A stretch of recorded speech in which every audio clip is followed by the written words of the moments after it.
नमस्कार, मैं हूं साक्षी जादौन और आप देख रहे हैं विकासशील हरियाणा, जिसमें आज हम बात आयुर्वेद चिकित्सा पद्धति की करेंगे। मुख्यमंत्री मनोहर लाल का दावा है कि प्रदेश में आयुर्वेद को बढ़ावा देने पर विशेष जोर दिया जा रहा है, जिससे लोगों को सस्ती और बेहतर स्वास्थ्य सुविधा मिल सके। गांव-गांव में पार्क और जिम खोली जा रही हैं, योग टीचरों की नियुक्ति की जा रही है ताकि ग्रामीण जीवन को स्वस्थ बनाया जा सके। आयुर्वेद एक प्राचीन चिकित्सा विज्ञान है जो हम भारतीयों को विरासत में मिली है, लेकिन बदलते दौर के साथ हम आयुर्वेद को कहीं पीछे छोड़ते जा रहे हैं, जिसे लेकर देश के प्रधानमंत्री नरेंद्र मोदी और प्रदेश के मुखिया मनोहर लाल कई बार अपनी चिंता जाहिर कर चुके हैं। मुख्यमंत्री मनोहर लाल लोगों से अपील करने में जुटे हैं कि हम सभी को आयुर्वेद चिकित्सा पद्धति को अपनाकर सस्ती और बेहतर स्वास्थ्य सुविधाएं लेनी चाहिए। आयुर्वेद जितना ये पीछे चला गया था, लेकिन पिछले 8-10 वर्षों में एक बहुत तेज गति से आगे बढ़ रहा है। उसमें वैद्य राकेश शर्मा जी का योगदान है ही है, लेकिन दिशा दर्शन देश के प्रधानमंत्री श्री नरेंद्र मोदी जी का है कि हमको वापस आयुर्वेद पर जाना चाहिए। बैक टू बेसिक्स एक बहुत बड़ा विषय है। बेसिक्स में आयुर्वेद का बहुत बड़ा स्थान इस देश में रहा है, हम उस पर जाएं, बहुत बड़े उसके लाभ हैं, बहुत महत्व है उसका। मुख्यमंत्री मनोहर लाल ने हमेशा इस बात पर जोर दिया है कि देश में आयुर्वेद को बढ़ावा देने में हरियाणा का अहम योगदान रहेगा। हाल ही में प्रदेश की राजधानी चंडीगढ़ में 3 दिवसीय आयुर्वेद पर्व मनाया गया था। इस मौके पर मनोहर लाल ने अपना अनुभव साझा करते हुए बताया कि कैसे आयुर्वेद से उन्हें लाभ मिला है। याद करना चाहूंगा आदरणीय स्वर्गीय वैद्य बृहस्पति देव जी त्रिगुणा जी को, इनके पूज्य पिताजी थे।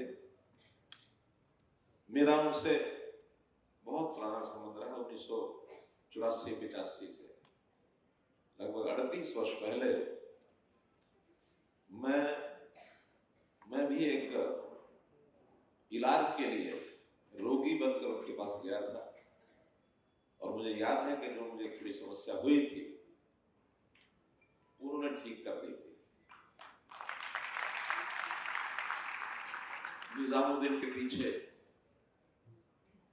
एक वैद्य की दुकान, मुझे किसी ने बताया, बहुत प्रसिद्ध वैद्य है।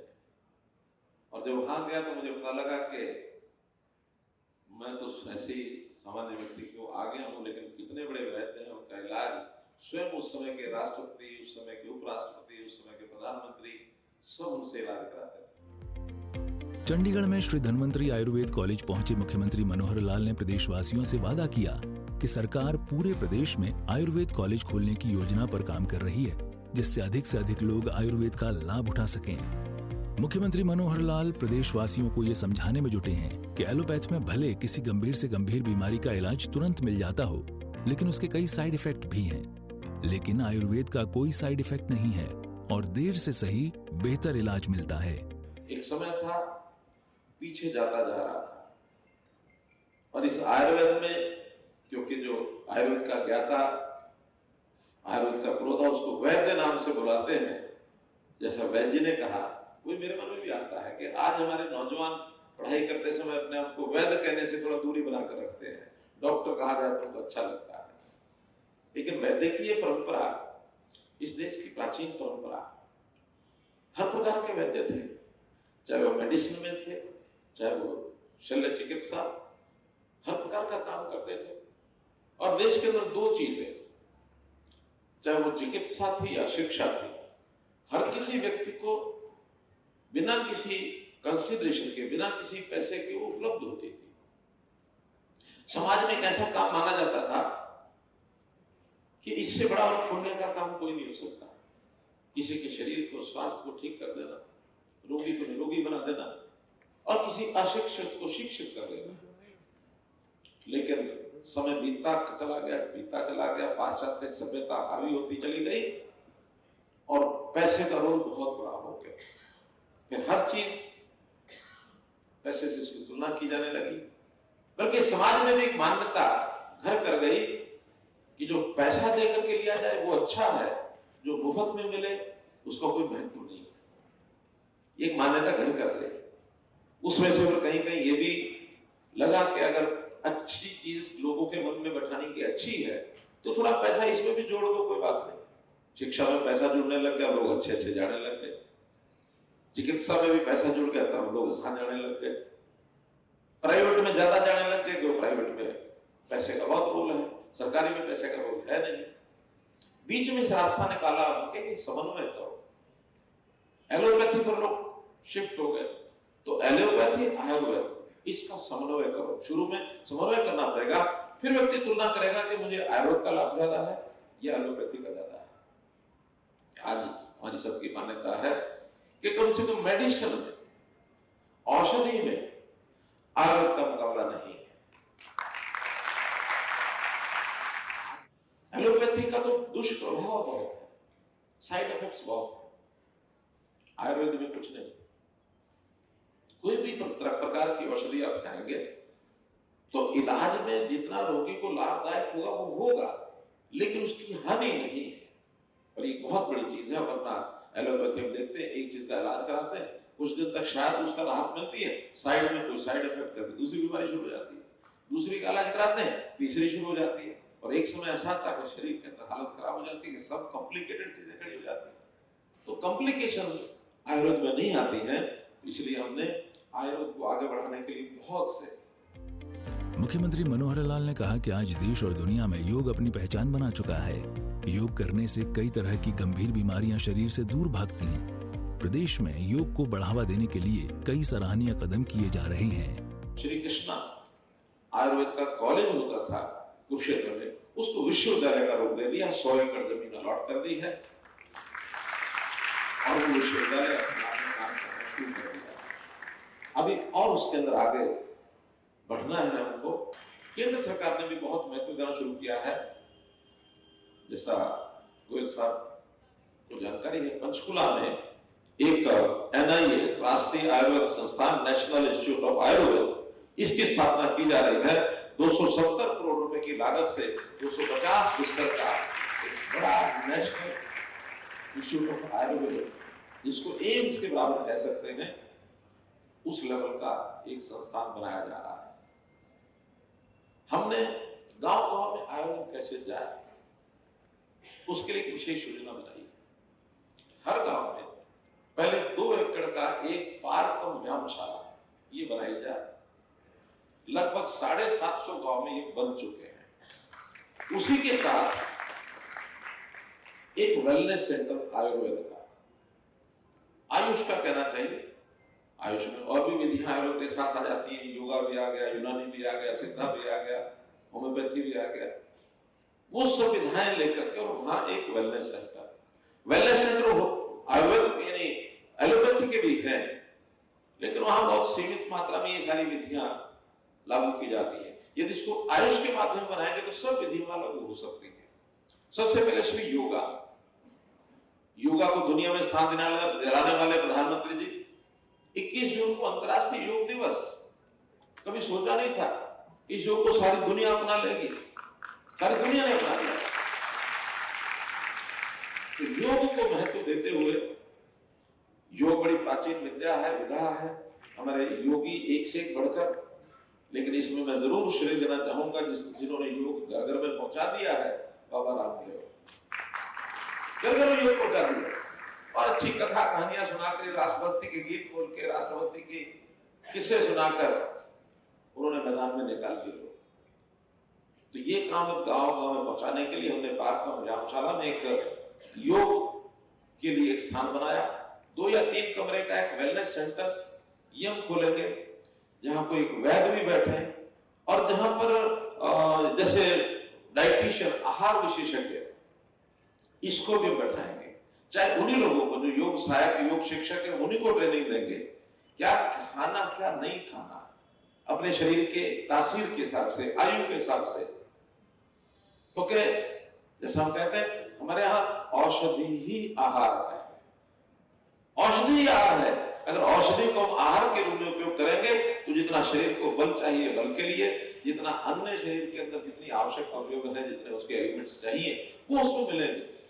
आपको हरी सब्जी खानी है, कि आपको दाल खानी है, कि आपको फल खाना है, कि रोटी खानी तो कौन से अनाज की खानी है। आज ये बहुत यानी हेल्थ इन चीजों को वो फॉलो करते हैं। आयुर्वेद हमें हजारों सालों से स्वस्थ जीवन का मार्ग दिखा रहा है।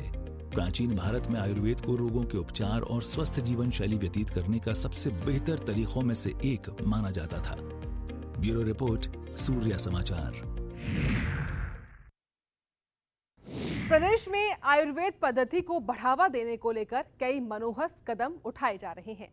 मुख्यमंत्री मनोहर लाल अपील करते नहीं थक रहे कि आयुर्वेद इलाज की एक ऐसी पद्धति है जिसके जरिए सस्ता और बेहतर इलाज मिल सकता है। खासकर गरीब लोगों की जिंदगी में इससे बड़ा बदलाव आएगा।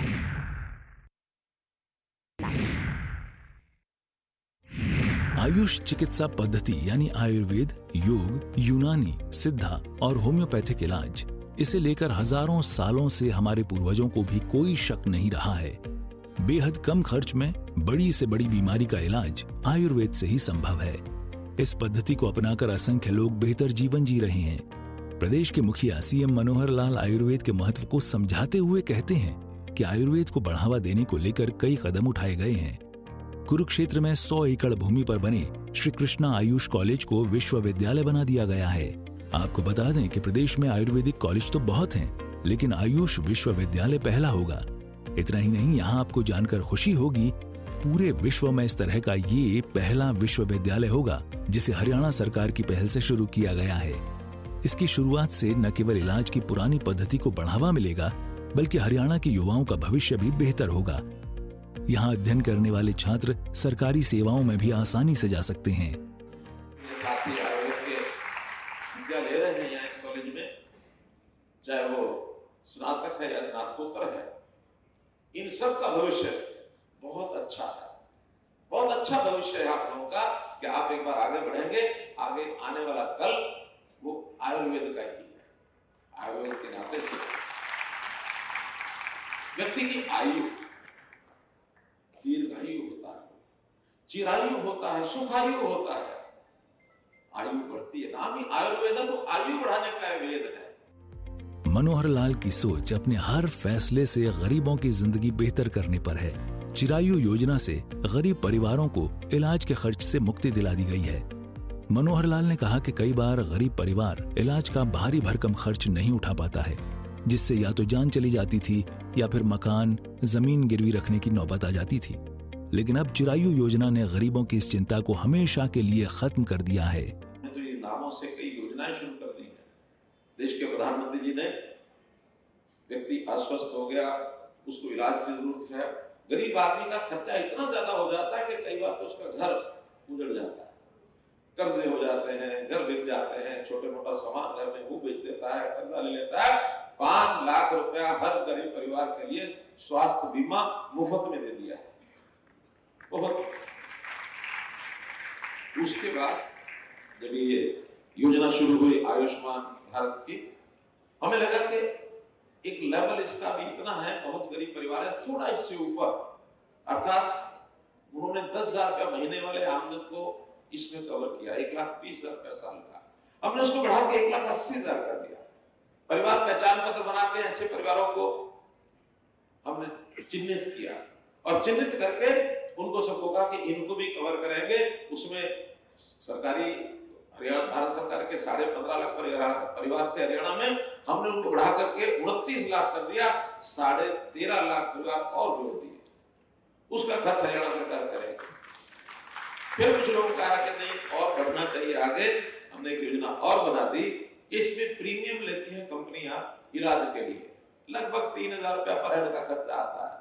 हमने कहा 1,80 से लेके 3 लाख सरकार जिसकी सालाना इनकम है, ऐसे 8 लाख परिवार, इनको आधा प्रीमियम 1,500 रुपया साल का 5 लाख रुपए की सुविधा उनको भी दे दी है। तो ऐसे हमारे यहाँ 37-38 लाख परिवार इस योजना में कवर हो गए हैं। मोर देन 50%, 54% है।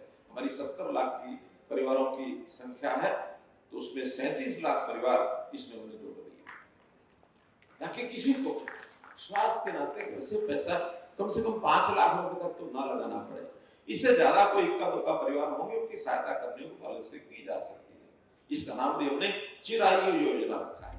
गरीबों के स्वास्थ्य के प्रति चिंतित मनोहर लाल ने निरोगी हरियाणा की शुरुआत की है। जिसके जरिए गरीब परिवारों के सदस्यों का शारीरिक टेस्ट करवाया जा रहा है ताकि किसी बीमारी से पहले उसका इलाज मिल सके। एक योजना हमने बनाई है कि हर स्वस्थ व्यक्ति का भी साल में 1.5 साल में एक बार उसके सारे जो शारीरिक फिजिकल टेस्ट हैं, मेडिकल टेस्ट सब कराते ही जाके अपने अपने लैब में। जब भी कोई डॉक्टर कहता तब हमने कहा डॉक्टर के कहने पर क्यों, आखिर गरीब परिवार को उसके हर सदस्य का 1.5 साल में एक बार, मैक्सिमम 2 साल में जितनी बार मतलब उसकी टर्न आएगी तो 2 साल बाद भी आएगी, इनके सबके टेस्ट फ्री ऑफ कॉस्ट ये हम कराएंगे। निरोगी हरियाणा इसका नाम रखा। ये रोग प्रारंभ हुआ तो पता लगना चाहिए तुरंत। अगर एक बार पता नहीं लगा, लापरवाही हो गई तो बीमारी बढ़ते बढ़ते कोई ऐसा स्वरूप ले ले जब नो रिटर्न की अगर बात आ गई तो फिर व्यक्ति को कोई फायदा नहीं है टेस्ट कराने का। क्रॉनिक डिजीज कई बार बन जाती है, प्रारंभ ही पता लग जाए। बहुत से बच्चों को छोटी छोटी बीमारियां शुरू में पता नहीं लगता, और हमारे इस टेस्टिंग में से बहुत ऐसे निकल के आ रहे हैं केस जिसमें प्रारंभिक बीमारियां वहीं पर पता लग जाती है। तो ये काम भी हमने यानी गरीब परिवारों के लिए शुरू कर दिया है। अब लगभग इसमें 4 लाख लोगों तक तो टेस्ट हो चुके हैं, लेकिन संख्या हमारी 1.25 करोड़ की है। हम इसमें आगे योजना बढ़ा रहे हैं। प्राइवेट लैब्स, प्राइवेट ऐसी संस्थाएं भी बहुत काम करती है, और जो प्राइवेट हॉस्पिटल है उनको भी एम्पैनल करके और इस विषय को हम आगे बढ़ाएं। आज देश की बड़ी आबादी अपनी स्वास्थ्य संबंधी समस्याओं से परेशान है। ऐसे में आयुष पद्धति उनके लिए वरदान साबित होगी। दरअसल आयुर्वेद का मतलब ही होता है आयु बढ़ाने की विधा। इसके लिए आचार्यों ने कई तरह के उपाय हजारों साल पहले बताए थे, जिसे आज भी लोगों को अपने जीवन में उतारने की जरूरत है। ब्यूरो रिपोर्ट, सूर्य समाचार।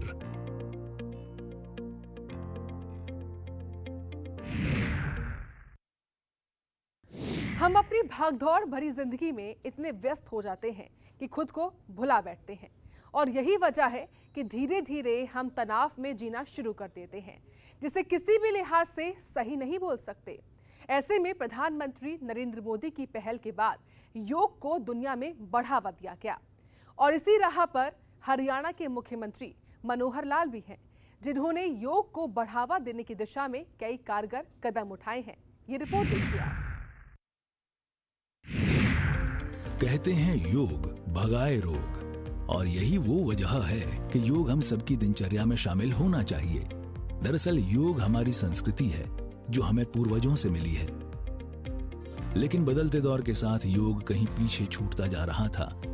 लेकिन योग के महत्व को समझते हुए प्रधानमंत्री नरेंद्र मोदी की पहल पर दुनिया ने योग को अपनाया है। साथियों, दुनिया के लोगों के लिए योग आज हमारे लिए केवल पार्ट ऑफ लाइफ नहीं है। प्लीज रिमाइंड, ये पार्ट ऑफ लाइफ नहीं है, बल्कि योग अब वे ऑफ लाइफ बन रहा है। हमारा दिन योग के साथ शुरू हो, इससे बेहतर शुरुआत क्या हो सकती है। लेकिन हमें योग को किसी एक खास समय और स्थान तक ही सीमित नहीं रखना है। हमने देखा भी है, हमारे यहां घर के बड़े, हमारे योग साधक दिन के अलग अलग समय में प्राणायाम करते हैं। कई लोग अपने ऑफिस में भी काम के बीच में कुछ देर दंडासन करते हैं, फिर दोबारा काम शुरू करते हैं।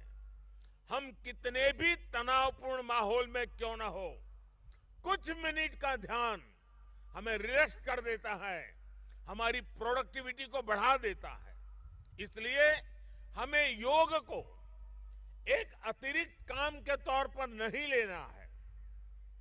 हमें योग को जानना भी है, हमें योग को जीना भी है, हमें योग को पाना भी है, हमें योग को अपनाना भी है, और हमें योग को पनपाना भी है। और जब हम योग को जीने लगेंगे, योग दिवस हमारे लिए योग करने का नहीं, बल्कि अपने स्वास्थ्य, सुख और शांति को सेलिब्रेट करने का माध्यम बन जाएगा। हरियाणा के मुख्यमंत्री मनोहर लाल हर गांव में एक योग टीचर की नियुक्ति कर रहे हैं ताकि योग के जरिए ग्रामीणों को बीमारी से दूर रखा जा सके। सरकार के किसी न किसी विभाग के द्वारा किए जाने होते हैं, लेकिन अनुभव में आया है कि उन कामों को जमीन पर जो योजना बनती है वो उतरती नहीं है, और अगर कहीं रिपोर्टिंग में आ भी जाता है तो भी वास्तविकता से वो अलग होता है। हम चाहते हैं कि सरकार के साथ जुड़े हुए जो प्रथम श्रेणी के जितने भी अधिकारी हैं स्वयं जाकर के उन चीज़ों को अपनी आंखों से देखें और उसकी रिपोर्टिंग करें, और उसके बाद सरकार जो है जहाँ कोई कमी है विभाग उस हिसाब से उस कमी को दूर करे, अपेक्षा ये है। बता दें कि पहले फेज में करीब 1000 गांवों में पार्क के साथ व्यायामशाला खोली गई है। मुख्यमंत्री मनोहर लाल ने कहा कि इन पार्कों का रखरखाव भी बेहद जरूरी है और इसके लिए गांवों के वरिष्ठ लोगों की टीम बननी चाहिए ताकि पार्क का संचालन ठीक ढंग से हो सके। अगर पार्क में किसी प्रकार की कोई कमी है तो उसे जल्द से जल्द दूर किया जाना चाहिए। गांव में पार्क का व्यायामशाला बनी है अथवा बन रही है, उस सारे का ध्यान करना है। हम तो केवल उसको एक समीक्षा के नाते उसका रिव्यू करके आए कि किस स्थिति में क्या चीज़ है। गांव की पंचायत बनने के बाद नया बजट ये घोषित किया है, 1100 करोड़ रुपया जिला परिषद, जिला समिति और पंचायतें, जिसमें से 850 करोड़ रुपया केवल पंचायतों के लिए है, इसकी घोषणा की है। और गांव के हिसाब से 1-2 दिन के बाद वो समाचार सभी गांवों को तो पता लगेगा ही, आपको भी आपके गांव की जानकारी ये हम सब दिला देंगे ताकि उस गांव का बजट अगले 3 महीने 31 मार्च तक कितना पैसा उनको उपलब्ध रहेगा।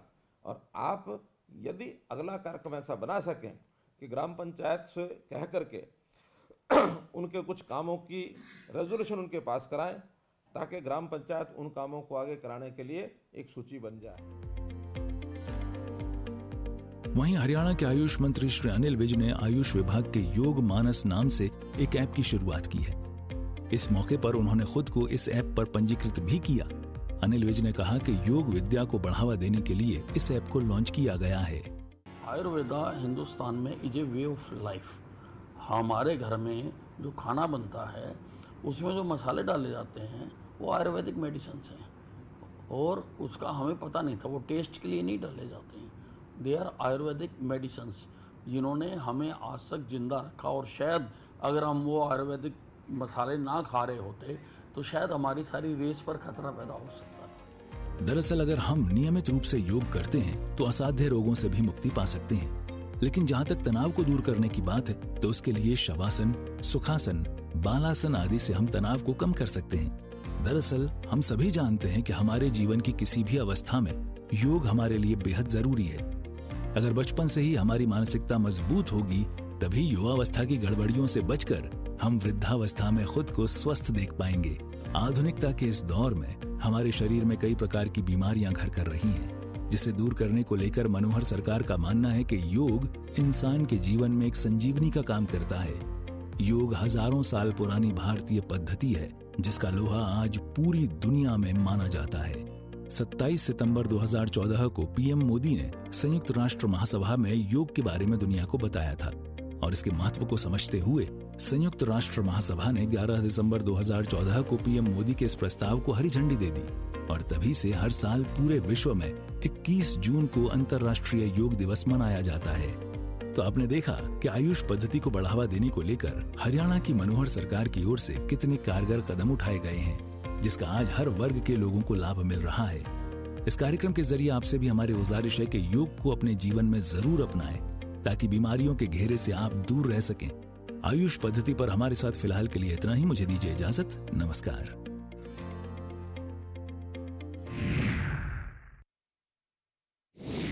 तो आपने देखा कि आयुष पद्धति को बढ़ावा देने को लेकर हरियाणा की मनोहर सरकार की ओर से कितने कारगर कदम उठाए गए, जिसका आज हर वर्ग के लोगों को लाभ भी मिल रहा है। इस कार्यक्रम के जरिए हमारी भी आपसे यही गुजारिश है कि योग को अपने जीवन में जरूर अपनाएं ताकि बीमारियों के घेरे से आप दूर रह सकें। आयुष पद्धति पर हमारे साथ फिलहाल के लिए इतना ही। मुझे दीजिए इजाजत। नमस्कार।